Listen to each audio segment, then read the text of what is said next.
Supercobras. Vocês sabiam que existem cerca de 3.000 espécies de cobras? Isso aí, Duda! Das quais 450, em média, possuem veneno. E elas usam esse veneno para matar presas e também para se defenderem. Viver bem. Cobra marrom. Essa cobra gosta de viver em ambiente úmido e se alimenta de minhocas, lesmas e caracóis. Cobra cega. Essa cobra vive debaixo da terra.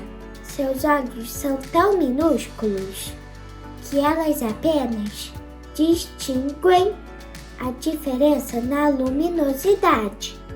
Hora do jantar. Cobra papa-ovo africana. Essa cobra se alimenta exclusivamente de ovos de pássaros, jiboias e pitons. Essas cobras enormes comem pássaros e mamíferos. Elas matam suas presas, enrolando-se tão forte no animal que o coitadinho não consegue nem respirar. Mortas e mortais. Serpente de Hognose. Se for ameaçada,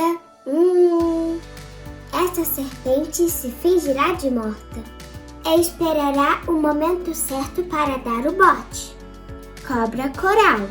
Essa cobra tem a segunda picada mais perigosa entre as cobras da América do Norte. A cascavel é a mais perigosa. É isso aí, pessoal. Esse foi o vídeo das supercobras. E não se esqueçam de ficarem ligadinhos nos extraordinários para não perderem nenhuma curiosidade. Aqui no nosso canal sempre tem uma novidade super interessante. Vamos curtir esse vídeo? Nós vamos dar um tempinho. 1, 2, 3, 4, 5, 6, 7, 8, 9, 10! E aí, já curtiu? Espero que sim! Não se esqueçam de se inscrever no canal. Bye, bye! Fui!